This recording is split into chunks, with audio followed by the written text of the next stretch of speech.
Starting your photography career can be challenging and overwhelming. In this video, I'll be sharing 5 tips I wish I knew when I started photography 7 years ago to help you to become a better photographer and build a successful career. Hello, my name is Bamdele Joshua and I've been a photographer for 7 years. And in this video, we'll be exploring ways you can take stunning photos and attract paying clients, because we'll be going over some tips. So I'd love if you stay to the end of this video because every tip is important. Now, the first tip we'll be exploring is understand lighting.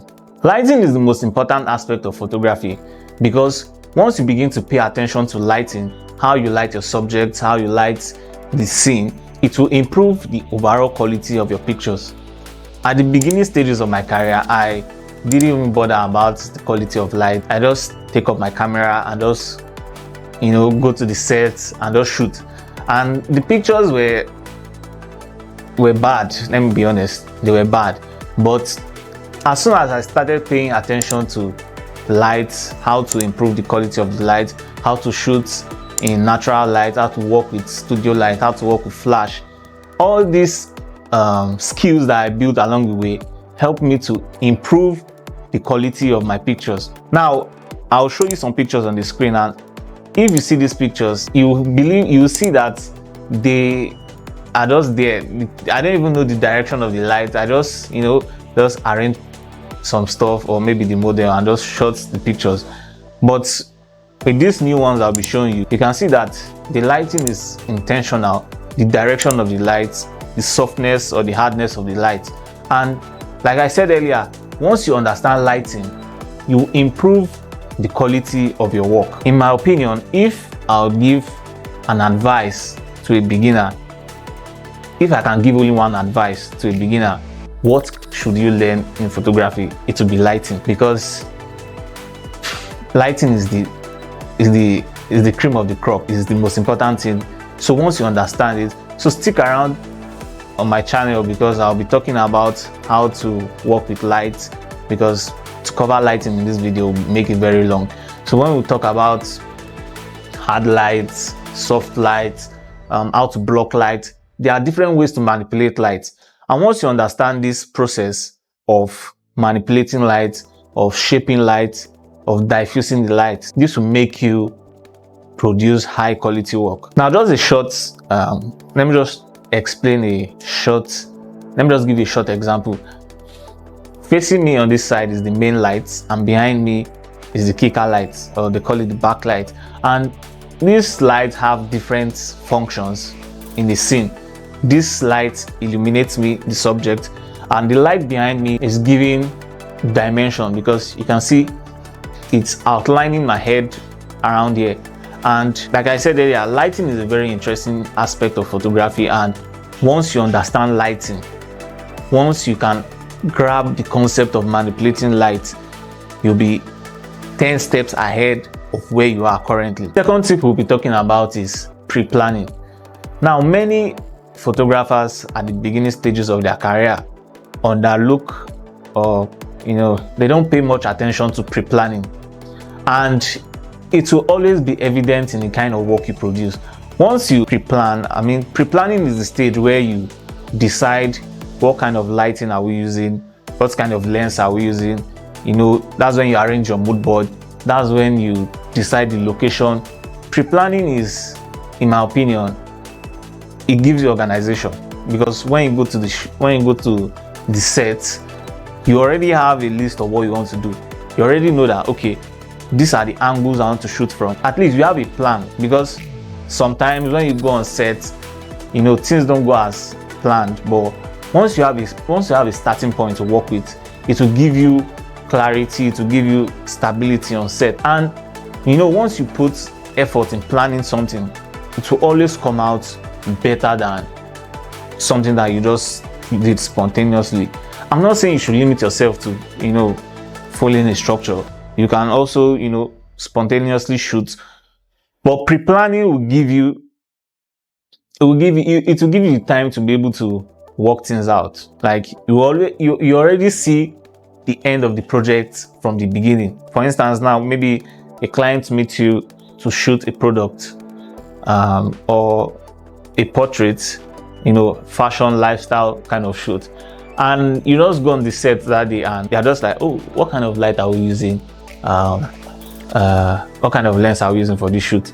To the client, it will make you look, like you don't know what you're doing. But once maybe you have a shoot and you sit down and write, this is the lens we are using for the shoot, these are the angles, and you gather some inspirations. On the day of the shoot, you go into the set knowing, okay, this is what we are doing and this is how we are doing it. And if somehow things didn't go as planned, you can always pivot. Like you can say, okay, since this didn't work exactly, let's work with this. So don't overlook pre-planning. Pre-planning will take your work to the next level, because trust me, I think I started paying attention to pre-planning 3 years ago, because I'm this kind of person that I love, spontaneous shooting. But once I started planning my shoots, it gave me less things to worry about when I came to the set, because I write them down on small piece of paper, and once I'm lost, I just check it and regroup. So try to plan your stuff, try to plan your shoot, and it will take your photography to the next level, because you have organization, you have ideas, you have organized your ideas, everything is in order, and it will give you a better output. The third tip we'll be talking about is build a portfolio. Now, a portfolio is a testament of your abilities. It shows your clients your skill level, like you have done this and you'll be able to handle their project. For instance, now you want to shoot for a shoe brand and you have never shot any shoe in your life or in your career, and you approach the shoe brand, they'll find it difficult to trust you with the project because they have not seen any proof. I mean, telling somebody you can do something is good, but showing them that you have done it before is way more better, because they have seen it, they have seen how you handled previous projects. Now, I'll give you a story. Some years ago, I shot a shoe for a brand. I just shot a shoe. With that shoe, I pitched the brand, hey, let me shoot shoes, let me shoot content for your brand, because I already have a portfolio of shoe content. And immediately we started working together because they felt confident with me, because they've seen me shoot, they've seen me with a portfolio of shoes, so they could trust me enough to handle their money to me and their product to me, because they have seen the testament that yes, this guy has done something like this, so he'll be able to do something like this for me too. So any client you want to work with, any kind of client you want to work with, try and gather a portfolio in that niche. You want to shoot for a watch brand, get, maybe if you have a watch, or borrow your friend's watch, shoot different kind of personal projects, build a portfolio of watch shoots, and you can now pitch to the client that, hey, I can shoot watches for you guys because I've already shot something.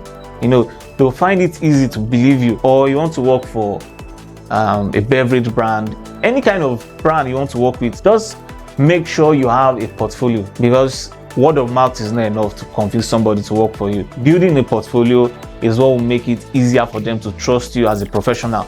So be heavy on building a portfolio. You don't even have to get hired before you have a portfolio, because I've heard some excuses that nobody's hiring me, so I don't know how to build a portfolio. Look around you, you have different things to shoot. You can borrow from your friends, you can borrow from your family, anybody that is willing to help you with their stuff. Just make sure you have a portfolio of what you want to work, the kind of work you want to do, the niche you want to shoot in. If you want to shoot events, go to events, shoot more events. You have a catalog of events pictures to show your client that, hey, let me come and shoot your event, and these are the pictures I've shot, and they'll find it easier to believe you. Or I want to shoot shoes, I've shot shoes before, these are the kind of things I can do for you. Or portraits, think of anything, just make sure you have a catalog or a batch of pictures that can show that yes, you have done this before and you are not a beginner. Tip 4, don't rely on software. This one is a very funny, is a bit controversial, because I've heard photographers say, I can just do it on Photoshop, I'll just correct it on Lightroom. Personally, I don't believe in relying on software because it will make you spend a lot of time in post-production, because maybe there's a trash can that you're supposed to move away and you'll be like, yeah, I can do it in Photoshop, so you just left it there. So the time you use and remove a trash can from the picture in post-production, you would have spent that time doing something else. And another issue is that it can make your work look messy, because when you don't remove something from a picture, you try to use Photoshop, it can, if you're not skilled at it, you make your picture look messy. So don't rely too much on software. Anything you can get done on camera, make sure it's done on camera. Make sure your exposure is neat. Make sure the lighting is good. In fact, in my opinion, I don't really color grade. My editing style is just to add more vibrance to pictures. I try as much as possible to make sure that these pictures are perfect or almost perfect while on camera, while I'm shooting it, because I hate spending time on post-production because it's a lot of work, and something that could be avoided, you are now trying to correct it in post-production. So don't make it a habit. Obviously, there are some times where there are some things you missed out on, or there are some things that you can't just do right on camera. Yes, those are times that, yes, you can, let me fix it in post. But intentionally ignoring things that you should move away from or include is a very bad habit to develop. Summary of this tip is, anything you can get done on camera, get it done on camera. If you can move something away, move it. If you can't move it on camera, then in post-production you can do it.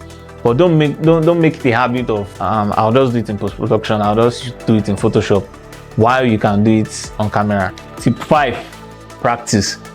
Now, it doesn't matter the kind of courses you take or mentorship or YouTube videos you watch, as long as you don't put down the time to practice what you've learned and apply them, it will be, it will be a disservice to all the time, because it will be as if you wasted time. So once you learn a skill, or once you watch a video, once you get an instruction from your mentor, always take out that time to practice those instructions, practice those techniques, because no matter how you watch videos, until you use your hands and do it, because it's in those failures that you learn how to find what works for you. So practice is the bedrock of growth. As a beginner photographer, you cannot escape practice. No matter how expensive the course is, no matter how much time you watch videos, make out the time, 1 hour a day or 1 hour a week, depending on your schedule. Just take out your camera or bring out your system and edit something. Just make sure you put in the time, and the more time you put in, the better you get at doing what you want to do. So let's go over the tips we've talked about. First, understand lighting. Secondly, pre-planning is very important. Thirdly, build a portfolio to attract clients. Then, number 4, don't rely on software. Number 5, practice. Once you apply these tips and advice, you begin to notice positive changes and growth in your career. If you found this video helpful, hit the like button and also subscribe for future videos. I'll see you in the next one.